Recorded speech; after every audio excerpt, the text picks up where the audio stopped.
Olá, hoje é 12 de dezembro de 2024, quinta-feira, dia de podcast do Grupo de Conjuntura.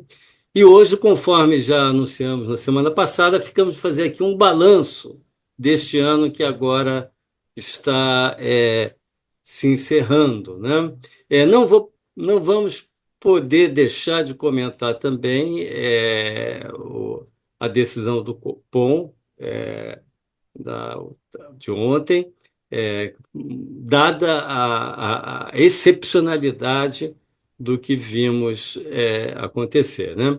E o Lixa vai cuidar disso daí para a gente.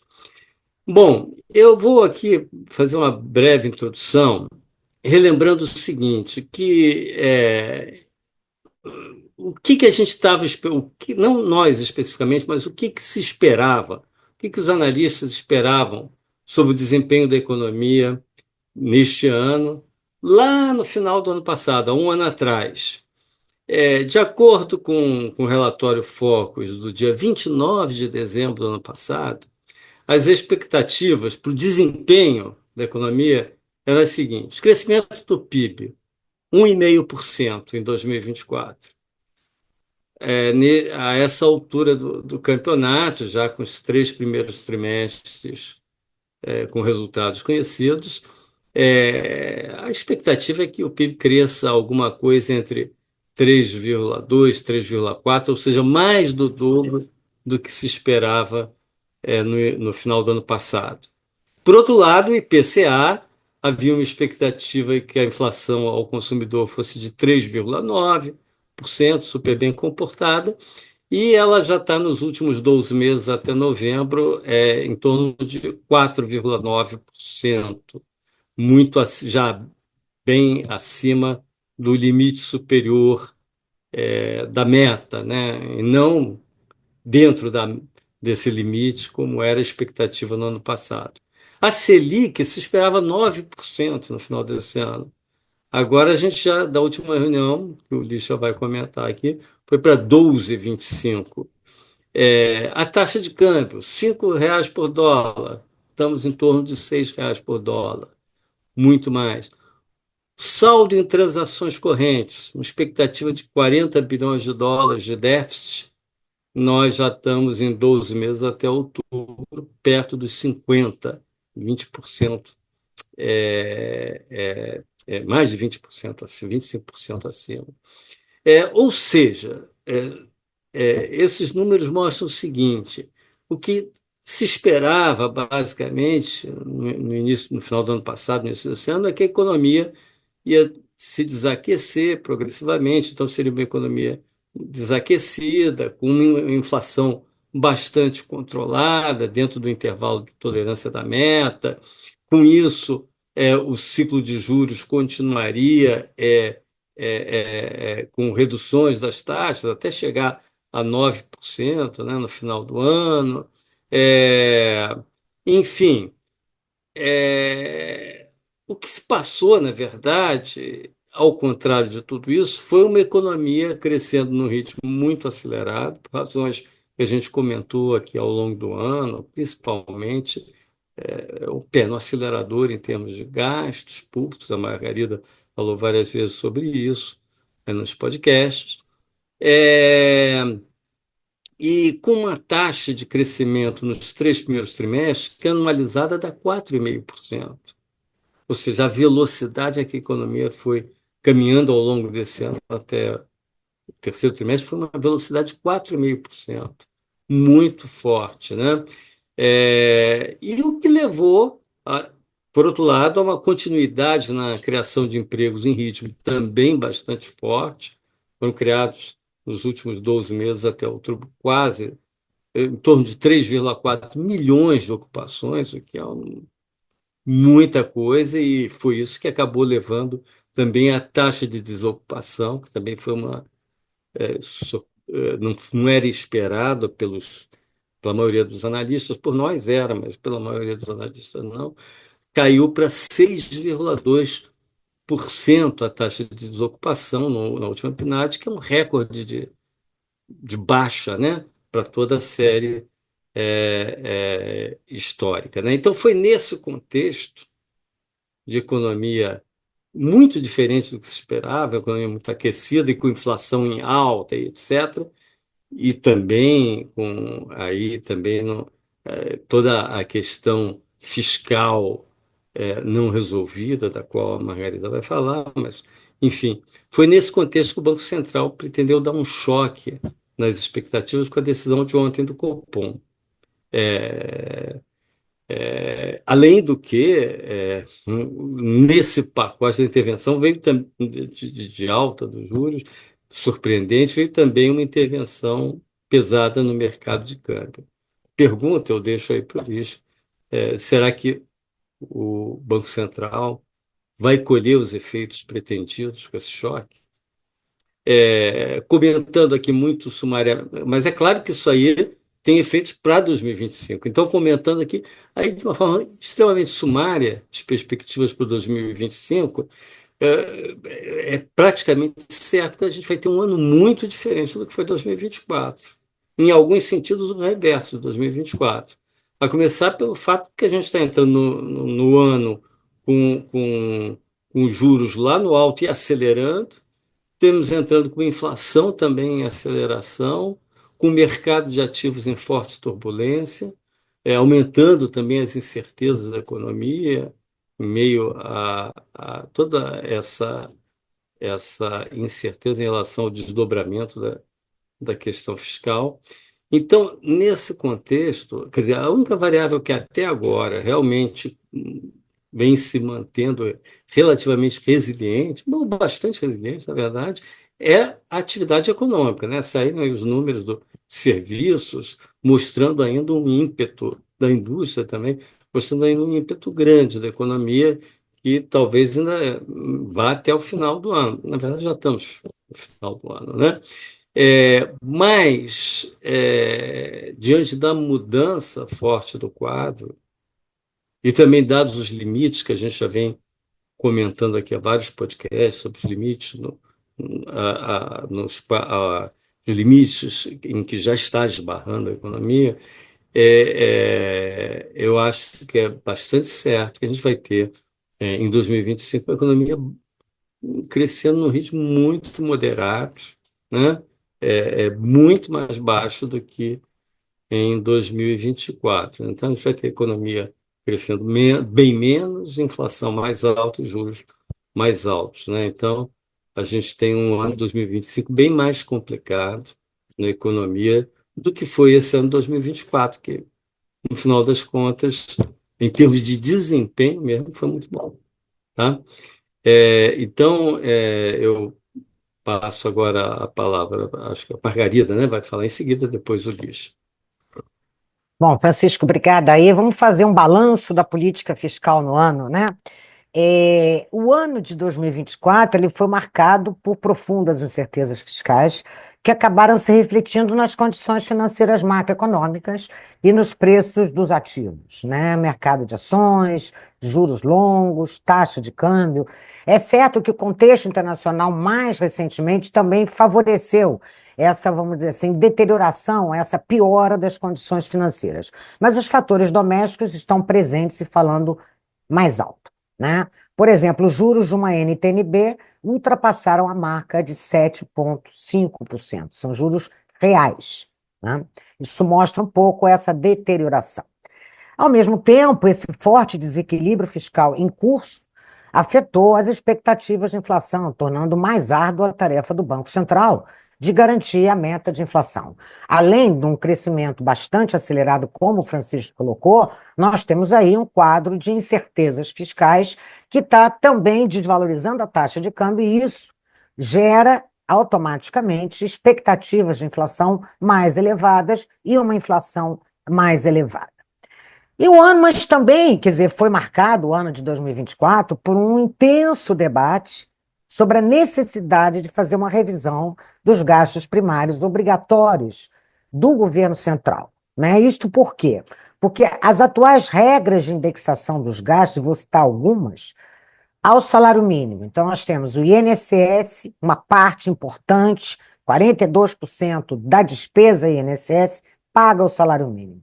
O abono salarial é salário mínimo. Seguro-desemprego é salário mínimo. E não custa lembrar, o salário mínimo hoje ainda tem uma regra que ele cresce de acordo com o PIB de 2 anos atrás em termos reais. Então, esse ano nós tivemos um crescimento real do salário mínimo de 3%.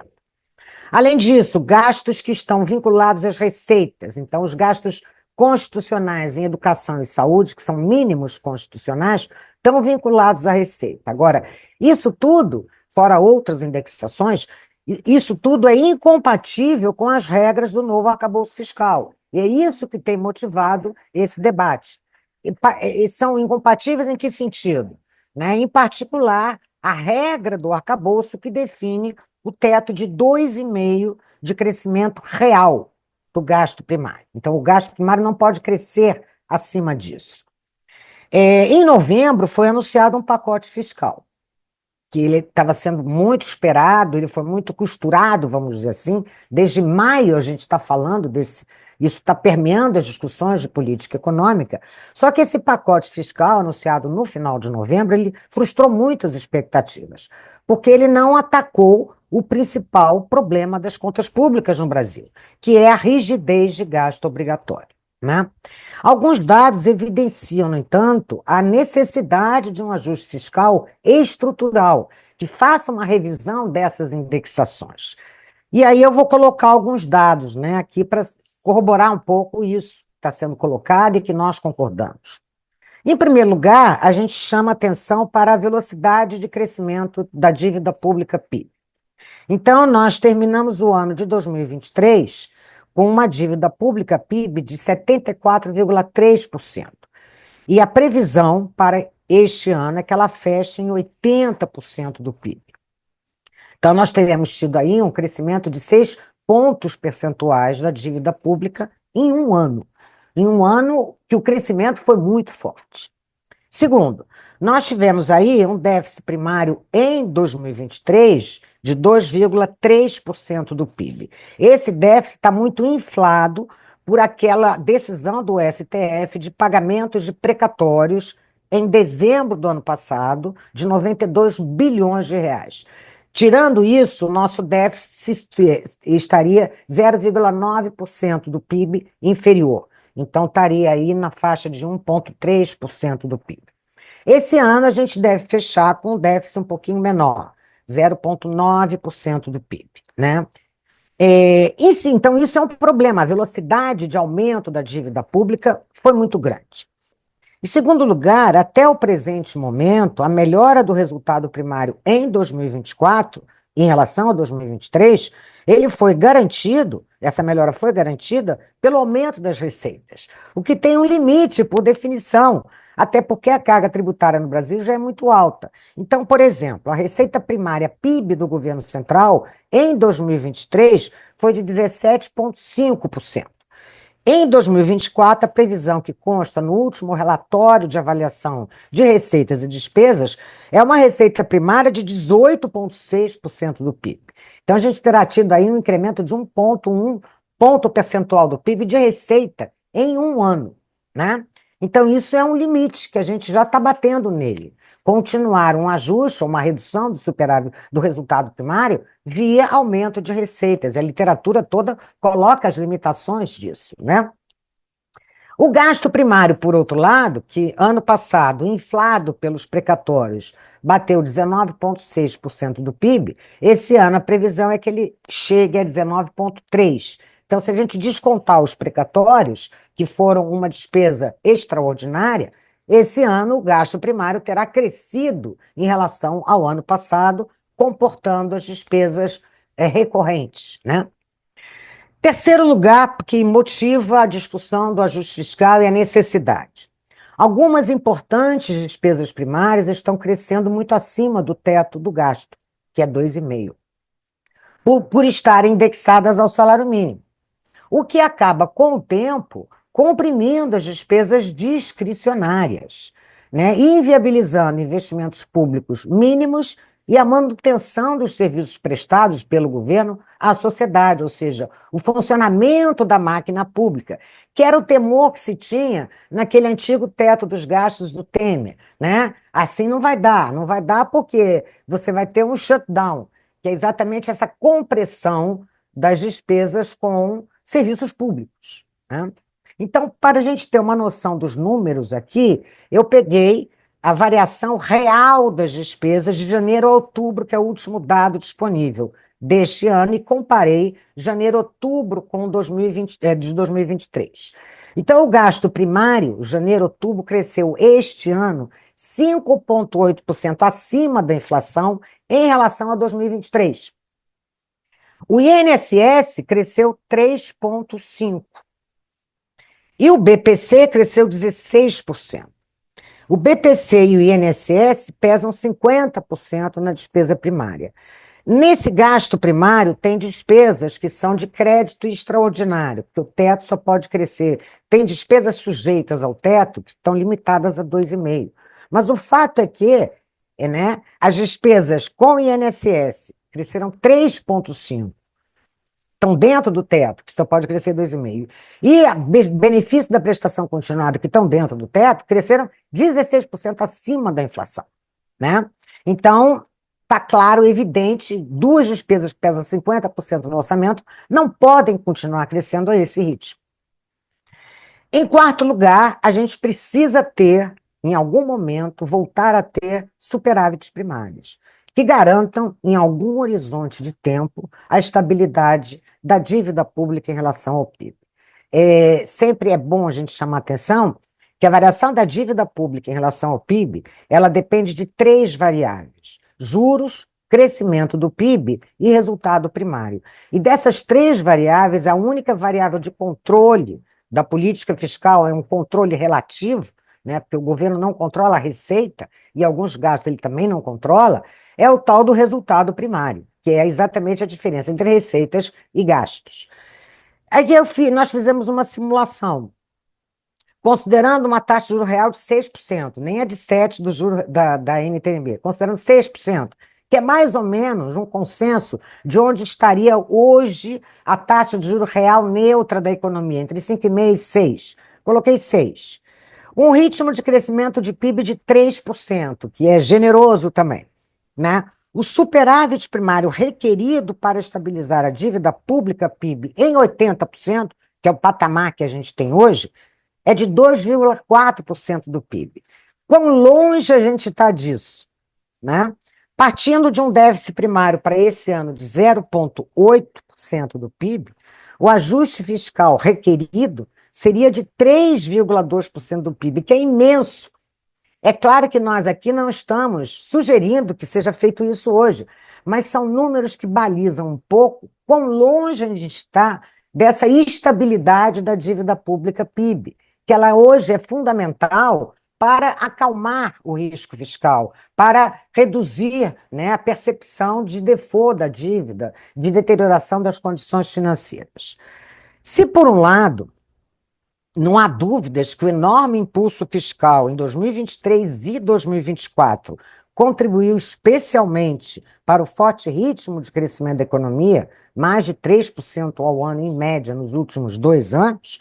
Por outro lado, também é verdade que a persistência, né, do aumento da dívida pública PIB, decorrente do agravamento do desequilíbrio fiscal, vai deteriorar ainda mais as condições financeiras, macroeconômicas, né, citadas anteriormente, colocando em risco as decisões dos agentes privados de produção, consumo, investimentos, contratação de mão de obra, né? Então, o equacionamento do desequilíbrio fiscal, visando a estabilidade da dívida pública PIB, eu diria que é o maior desafio de política macroeconômica de curto prazo que a gente tem aí a enfrentar. E eu, mais uma vez, vou dizer, nós temos um encontro marcado, queiramos ou não, com essa discussão e com a implementação desse ajuste fiscal. Agora eu passo a palavra para o Lixa, que vai falar um pouco aí da inflação e dos desafios de política monetária. Obrigado, Margarida. Eu gostaria só de complementar um pouco a retrospectiva de vocês dois. Francisco Eduardo já comentou o que aconteceu com a inflação e a política monetária na sua retrospectiva, não? Ou seja, a gente começou o ano 2024 com uma inflação esperada para este ano de 3,9 e uma Selic esperada para final deste ano, 2024, de 9%. Na verdade, as expectativas no começo deste ano também pensavam que a inflação para 2025 e 2026 também continuaria caindo, não, para 3,5, e a taxa de juros Selic cairia, não, no que se esperava no começo do ano, para 8,5 em 2025 e 2026, que é mais ou menos a taxa de juros neutra, não? Ou seja, a nominal neutra que a gente teria na economia. Então, no começo do ano, a gente tinha a ideia de que a gente estava com uma política monetária que iria para uma taxa de juros neutra, não? Teríamos com uma inflação caindo e a taxa de juros Selic também caindo. Esse cenário foi se deteriorando ao longo do primeiro semestre e especialmente no segundo semestre, onde o Banco Central viu obrigado a mudar sua política monetária e começar a aumentar a taxa de juros, tá?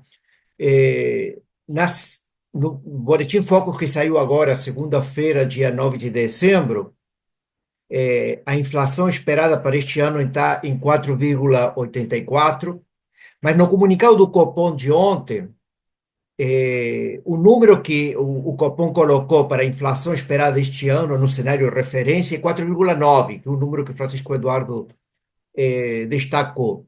E a gente já sabe que a Selic está no patamar de 12,25.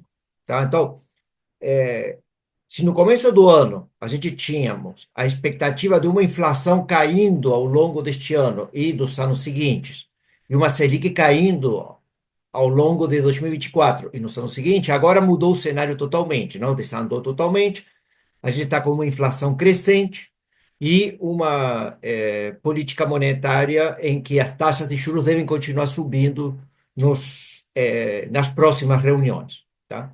Francisco Eduardo destacou que ontem aconteceu provavelmente um grande choque, um mega choque, provavelmente o maior choque monetário que a gente tem desde 2016, tá? Já temos, pelo menos se a gente olha não só para o aumento da Selic em 1%, mas também para o guidance que foi dado, não? Ou seja, das duas próximas reuniões do Copom foi sinalizado que teremos aumento de 1%. Tá? Então, no, no dia 19 de março, que vai ser a segunda reunião, a Selic já vai estar no patamar de 14,25, tá? Um patamar muito elevado.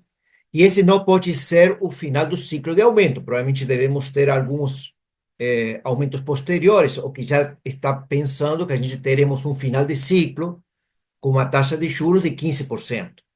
Tá? Preocupante também, no comunicado de ontem do Copom, é que se a inflação esperada para este ano é 4,9, a inflação esperada no cenário de referência para os anos seguintes, 25 e 26, está em 4,5 e 4%. Ou seja, ainda em 2026, ou no segundo trimestre de 2026, a gente não tem convergência para a meta de inflação de 3%. Tá? Então, é, devemos ter, então, uma política monetária que deve ter um teto maior que esses 14,25 que já foi sinalizado. Por isso, está se especulando com. Podemos ter um final de ciclo com uma taxa de juros de 15% por esse lado. Algumas questões têm sido colocadas ontem, tá? E os analistas também destacaram nisso agora. Está correto essa sinalização do Copom? Ou seja, vale a pena amarrar as mãos para as duas próximas reuniões, porque já está precificado esse aumento de 1%. Tá? Eu acho que no comunicado de ontem tem uma palavra que chamou atenção, ou pelo menos a mim me chama atenção, que ele diz assim: caíram as incertezas na economia e aumentaram a adversidade. Ou seja, o cenário está mais claro, e pior. Ou seja, não é que está mais claro e melhora, está mais claro e pior. Agora já está claro que esse aumentou a adversidade. Então, do ponto de vista, digamos, mais teórico, assim, de debate, quando a gente tem menos incerteza, que o Copom coloca, não precisamos ter tanta flexibilidade e precisamos ter um maior guidance, não? Porque essa mensagem de aumento dos juros para os próximos dois períodos dá mais segurança, não? Aumenta a segurança que os mercados têm e permite uma maior coordenação, tá? É como se a gente tivesse um comportamento mais regrado para a política monetária, que faz sentido num contexto de menos incerteza. Ou seja, e é por isso que chama atenção que o Banco Central diga assim, não, agora ficou mais claro o panorama para nós, as coisas estão piorando rapidamente. Tá? Tem um cenário internacional mais adverso, e ele demonstra muita preocupação, está no comunicado de ontem, pelos impactos fiscais adversos sobre a inflação.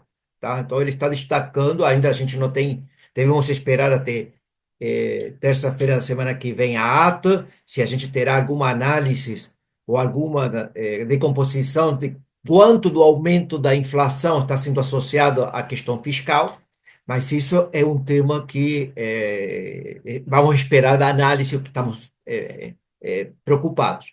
O outro ponto que ele destacou ontem é que chamou a atenção a divulgação das contas nacionais do terceiro trimestre, com uma surpresa no PIB, a gente comentou isso, e para eles está claro também que aumentou o hiato do produto.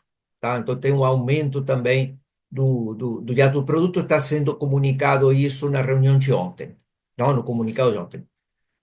Bom, coisas que não foram comunicadas ontem e que a gente poderia perguntar. Tá? Primeiro, foi unânime ou não? Normalmente nos comunicados isso não é colocado, mas vai ser colocado provavelmente na ata de terça-feira que vem. Tá? Tudo parece indicar que foi unânime a decisão. Tudo parece indicar que foi unânime a decisão. Segunda pergunta. Havia outras trajetórias de discussão? Ou o ponto que o Francisco Eduardo colocou de dar um mega choque para criar essa segurança, para melhorar a coordenação, era importante, tá? Esse é um tema que pode ser, não foi comunicado ontem, tá? Provavelmente existiam outras trajetórias possíveis. Poderíamos ter aumentos menores, uma sinalização menor, mas, de qualquer forma, o final do ciclo seria de 15%, tá? Ou seja, mais na frente. De qualquer forma, não está claro na literatura teórica qual deveria ser a trajetória. Tá? Isso é um tema que, de qualquer forma, o Banco Central está buscando segurança. Está claro que está buscando uma segurança, um conforto em termos de coordenação de expectativas.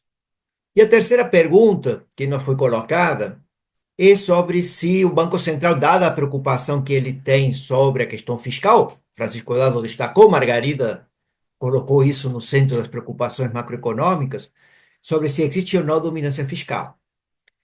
Em princípio, a postura tão agressiva do Banco Central parece indicar que não existe dominância fiscal por enquanto. É isso que está dizendo. Porque se existisse dominância fiscal, não seria tão temerária a política monetária de aumentar a taxa de juros e aumentar o déficit nominais e a dívida pública, tá? Então, essas três perguntas é se foi unânime, se havia outras trajetórias para discutir ou se tem dominância fiscal. O último ponto que eu gostaria de destacar, o Francisco Eduardo fez a pergunta, é sobre a política cambiária, tá? A pergunta aí é se está mudando ou não a política cambiária, tá? A gente teve um aumento, ou seja, o Banco Central vendeu 4 bilhões de dólares no dia 4 de novembro, desculpe, 4 de novembro, são linhas de crédito, ou seja, interveio no mercado à vista, e hoje de manhã fez uma nova venda de linhas de crédito, mais 4 bilhões, são 8 bilhões de dólares, tá? Em basicamente uma semana e pouco. Também ele teve uma intervenção menor com swap cambiário nos mercados futuros, ele vendeu 785 milhões de dólares, tá? O ponto é que não existe nenhum comunicado do Banco Central sobre as razões que levaram eles a fazer isso. Em princípio, quando foi feita a primeira intervenção, antes da primeira intervenção, se falou que no final do ano poderia ter algumas remessas de lucro ou alguns comportamentos especiais por parte de algumas multinacionais e que isso justificava aquele leilão do dia 4 de novembro, tá? Para este segundo, não tem nenhuma comunicação. De qualquer forma, agora o Copom está numa espécie de quarentena por causa da reunião de ontem, isso vai se manifestar de aqui a uma semana e não poderá ser interrogado. Mas existe no mercado uma pergunta sobre eh, as razões que levaram eles e se está mudando ou não a política monetária. Tá? De qualquer forma, uma coisa que está clara é que o efeito dessas intervenções foi quase nulo. Ou seja, ele tem, no momento do anúncio da intervenção, por exemplo, ontem à noite foi feito o anúncio, então no início do pregão, hoje de manhã, 9 da manhã, teve uma queda da taxa de câmbio, mas imediatamente, uma hora depois, reverteu, tá? Muito mais associado a questões fiscais ou discussões de política aqui no Brasil. Então, são intervenções que não estão tendo sucesso nesse sentido, se esse fosse a preocupação do Banco Central, não? Ou seja, tentar segurar o câmbio por uma preocupação com a questão inflacionária, tá?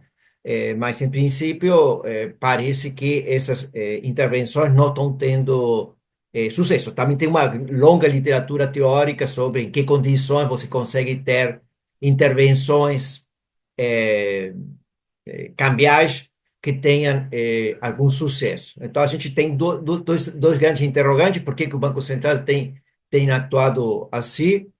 E a gente já sabe também que não tem tido muitos resultados em termos de efetividade, tá? Bom, eu gostaria então finalizar por aqui. Não sei se a gente poderíamos então nos despedir, tá? Agradecer a todos ter nos acompanhado este ano. Desejamos o Grupo de Conjuntura deseja para vocês um bom final do ano, tá? É, também nas expectativas, como todos nós, como pessoas, por ter um 2025 onde os desafios possam ser enfrentados, os desafios possam ser, de alguma forma, encontrados algumas soluções. Nós temos colocado, não, a professora Margarida, o professor Francisco tem colocado os principais problemas que a gente tem debatido este ano na economia brasileira. A gente vai entrar agora em um pequeno recesso também de final do ano. A gente deve voltar no ano que vem, tá? Já vamos anunciar então a data de nosso regresso, mas por enquanto, então, agradecemos a todos a sua participação, a sua assistência e, como sempre, desejamos felicidade e um abraço para todos vocês, tá? Até pronto.